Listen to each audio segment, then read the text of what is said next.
Hello, it's Dr. Donna, and welcome to another episode of my podcast. Today, I would like to talk about what it means to be a psychic, do psychic readings, and what to expect when you get a reading, and what type of questions to ask to get the best possible outcome.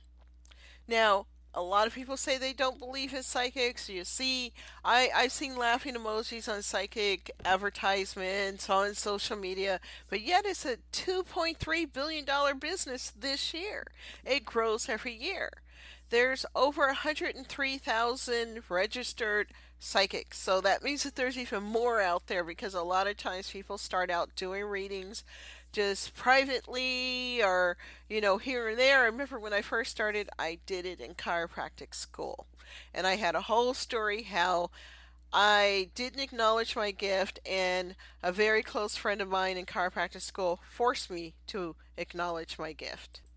But and I was always creeped out about being a psychic. I always felt things happening. I could see, hear, feel for many years before I started. Sadly, I even knew that I would lose my son. I knew when was going to get bit on the face by my sister's dog. I knew a lot of things. I've seen other people's death, but I don't read death professionally. I'd rather stay away from that. I think death is really between the person and their creator. I believe in spirituality. I grew up Southern Baptist. And one thing I want you to know is that psychic readings is not the same as therapy or counseling, although they can kind of cross over because a lot of us psychics have studied psychology. I studied a lot of psychology, although I got my degree in biology. So we aren't fortune tellers. Some may start off reading like that, but as you go on with readings, you realize that you really have to be able to fill in the gaps. You can't just say you meet somebody, you can't just say, oh, this problem's happening. You got to really understand the overall picture in the background to really give a good reading. And I feel like the reason why I've been fortunate to be a 5-star reader on a major site for 20 years and in overall reading professionally for 24 years is because I've done a lot of inner work on myself. Now, I believe a good reader starts with being an emotionally healthy person who has worked on their own trauma because we all have something to heal. And I definitely had a lot of trauma to heal. And I've done a lot of work and I continue to do the work and I believe in it. I believe in therapy. I believe in somatic healing. And I notice that when I've spoken to psychics, because I refuse to read for myself, I want that energy for other people. Plus, I would be biased, right? I wouldn't be objective reading for myself. I'd be trying to sway things. So I don't read for myself. I talk to readers. And I've called readers on the site, to fill them out because I've seen feedback. And, some are great and loving and some aren't. Some are mean. Some are hurting because they haven't done their inner work. So starting off, having a good psychic reader is one who has done their own inner work, who is non judgmental. I only judge people if they're rude and I say, look, I'm not going to talk to you. We're done. I don't do rude. There's no excuses for it. I don't care what the person has been through. No excuse to be rude to anybody. We've all been through it, right? And we can't just take it out on people. But you can't judge, and people will call you with different things. They call about affairs. They will that they're having or they're being cheated on, and you'll be called about things that will trigger you because this is spiritual work. So you will get triggered by your clients. When I first started, I knew I had to work on boundaries because a lot of clients tested my boundaries.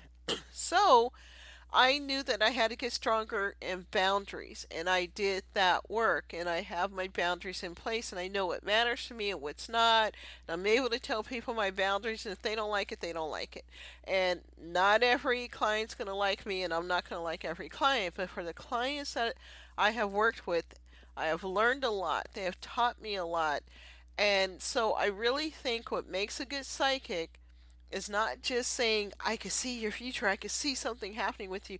It's being a good, healthy, emotionally healthy clear channel as clear as possible and not working when you're tired, stressed, going through something tough. You just have to not work, even if you need money. You cannot compromise somebody because you need money when you're not in a good space. It's a different type of work, it's energy. And some people don't understand that. They just think they could read no matter how they feel. And another thing, some psychics have egos like bigger than all the continents put together. You have to be humble because none of us are 100%. We are not God. We are vessels, we are mechanisms, we are messengers, we are facilitators, but we're not. And I don't even like to use the word healer. That's a discussion for another day. I've never healed anybody. I facilitated and they created their own healing. So I'm rambling on to let you know what you should be feeling when you pick a psychic, whether it's me or someone else. And a lot of us who have done the work, we may add coaching to our readings. And I would tell people this part's psychic, but this and this is related, but I'm going to give you a little bit of coaching that works for you because I like to help people strategize. Not, I don't do here's your fortune. If you want a fortune reading, don't call me. If you want to really figure out your life and see your alternate choices and how they affect you, then yes, call me. If you want to really know about people who you're interacting with and how to deal with them and when everything, then hey, I'm here. But know that a good psychic has done their own inner work. That is very important. And that goes for anybody in the service, profession. They should have been working on themselves. You can't just work on other people and, ignore yourself. And that happens a lot. A lot of times people want to ignore their own pain and, they are the wounded healer. They just want to go on and help everybody else and that would make everything okay. And it really doesn't, because what happens is that you will attract people who are reflecting what you haven't healed. Like when I need to learn boundaries. And I always tell the story of this one lady who posted in our blog site on the website where I do most of my readings that she won't read for anybody who's in an affair or having an affair because her dad walked out on them because he was having an affair. She was still triggered. I straight up told her, I said, you're not going to get any calls until you work through this. Me and her got into a big nasty fight, but I called it out because you have to work on yourself. And we can't judge people. We can only help people and see them how to get to where they really want to go. People are looking for answers, not judgment. And if you're judging people, you're not doing a reading. You're in your own stuff. That's why you got to heal. And so, yes, I've read for all sorts of situations, work, love, affairs, everything. I don't feel it's my place to judge. It's my place to help and help people figure things out. And I will break up all these topics into future podcasts because I want to go into detail of what I have learned. And what I realize is that people are just looking to figure out their lives. And, if they have unhealed trauma, they're going to make mistakes. We have all made mistakes that we're not proud of. So why in the fuck are we judging each other? We shouldn't, because nobody's perfect. And you may not have done one thing, but maybe you've done something else. So let's just open up so that we can learn. I've learned so much and it's helped me serve better. And everything's about serving better and me being a better person. So when you call for a reading, first things first, be honest about your situation. For some reason, people don't want to tell their whole situation. Either they're ashamed. Don't be ashamed. Nobody's perfect. Tell the truth of what's going on and don't play test to psychic. First of all, you tell the truth because we're working with energy. And if you don't tell the truth and you kind of shade things and omit something in your question, but you're looking for a clear answer, you just won't get it. And you can't expect to get a clear answer from a psychic because, yes, sometimes we're reading minds and sometimes we're reading energy and we're reading situations. It's coming from different places, right? And that's how we form a big picture. We see, hear, feel. Some people can remote viewing. They can read what's going on in a room. Some people are medium, some are medium. But you have to be honest with your question. You can't just say, will it work out with someone and forget to say, well, I'm having an affair or, well, it's really bad or just say the full question. You get a better answer. And sometimes I tell people, I say, look, I feel like you're omitting something. If you feel uncomfortable, call someone that you feel uncomfortable with, that you feel more comfortable with. Because I'm not judging you, but if you don't feel comfortable telling me the truth, you're wasting your money, wasting your time. I want to talk to people who feel safe with me. I'm trauma informed. I am safe to talk to. I'm not here to judge you. But a lot of people do feel bad for situations that they're in. A lot of people carry a lot of shame, but it won't help you to get to a better place if you're stuck in shame and guilt. And so please be honest with your questions. And definitely don't play the psychic. A lot of times people want to test and make sure they're going to get the right answers. If you test someone, you are starting off without telling the truth, right? And I know that a lot of people don't understand what psychics do, but you're making an assumption that we're going to play the game and we're going to outsmart it and we're going to prove that we're authentic. If you're questioning a psychic, just hang up, talk to somebody else. Or if you don't believe in this stuff at all, don't waste your money. It's that simple, but playing test a psychic will not give you an accurate reading. And I've had people do that and I say, look, I can't continue this call because I don't think that you're ready. And if you're playing test a psychic and I say something that you don't want to hear, you're not going to be happy. Because a lot of times when people do that, they want to be told what they want to hear. And so that's another thing. If you're calling for validation and you only want to be told what you want to hear, don't call any psychic. Because sometimes we say things that may be considered negative. We have to tell the truth of what we see. And I feel like a lot of times when people are calling, they already know the answer. If they want to see what we say and hope that we say something different. And that goes back to expecting us to be fortune tellers.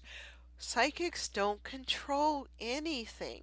We don't control the weather. We don't control people. We don't control timing. We don't control who gets what. We don't control anything. That is not our superpower.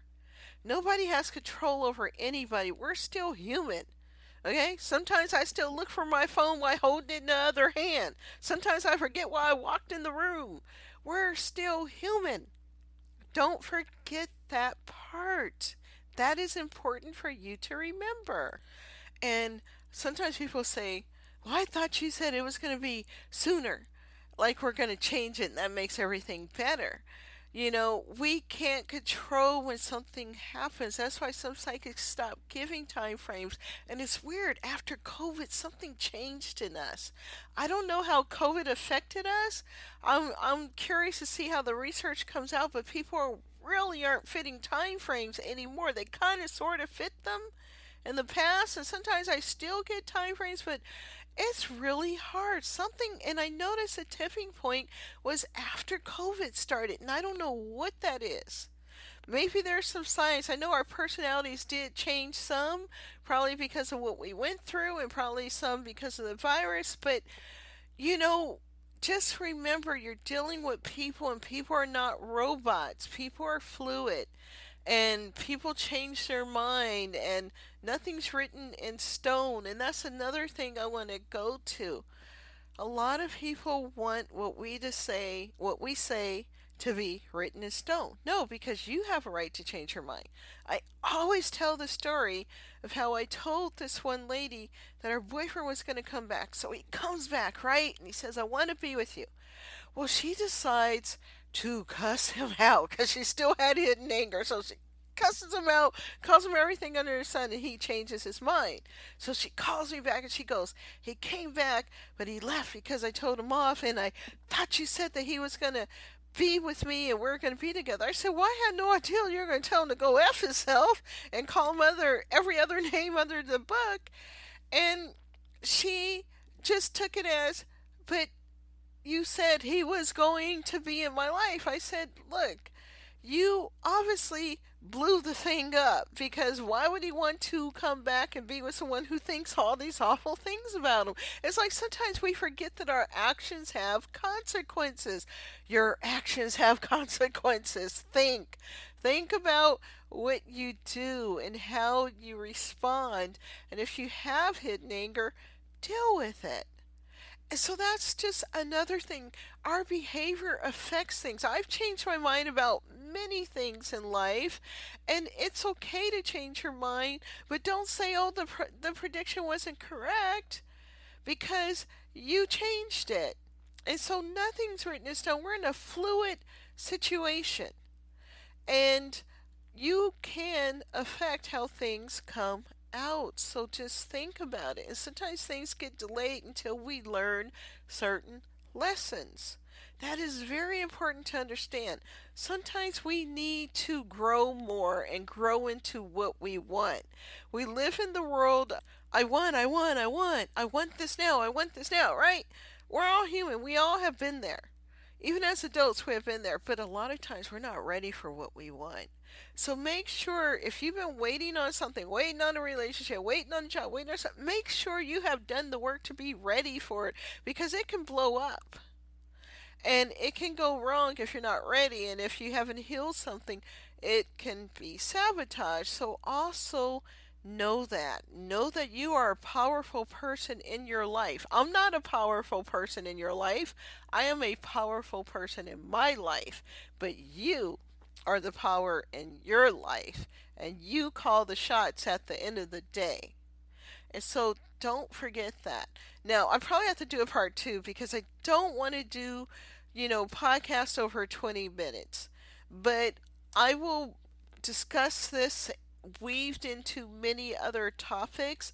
But if the bottom line is, when you call for a reading, have open energy, tell the truth, don't play test the psychic. Know that timing's fluid. Know that predictions are fluid, and your actions play a role in it.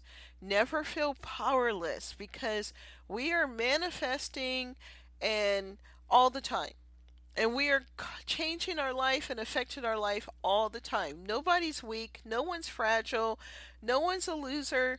No one's not powerful. You are powerful for better or for worse. So hopefully through my podcast, I help you to show that you are a powerful co-creator in your life with the universe, with your creator, and you learn how to make it the best life possible, because I will be giving information that I've learned throughout the 24 years of doing this work.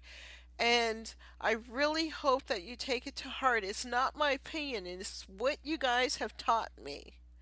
You guys have been my teacher, and I'm taking all of that knowledge, not naming names, but I will take some examples and I will show you how to work your life to make it the best life possible.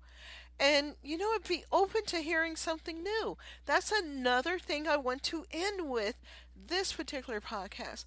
You have to see things bigger than how you think the world is, or how it should play out for you to feel comfortable, to feel safe. I have been told crazy things through readings, and at first I'm like, is that possible? And something said, look, it always ends up happening, so just be open. Be open to what's possible. I remember when I moved up to the Bay Area, I had a psychic say, you're going to move back down to LA, and then you're going to come back up. And I thought, ain't no way I'm leaving this place. I don't want to go home. I did exactly that. So, just be open and watch your life expand. If you want to be a good manifester, you have to have open energy. You can't be narrow in your thinking and say, that can't happen, that won't work, and how is that going to happen? And we're going to talk a lot about manifesting, because I've manifested some crazy stuff. Manifested the house I'm living in, and I got it exactly designed the way that I wanted it. And I got it at a time where I didn't have the most money, but I had enough to get it. And so we're going to talk a lot about manifesting. So thank you for listening. My name is Dr. Donna. I am the psychic that is trying to help you make great life decisions so you can live your best life ever and have an amazing day.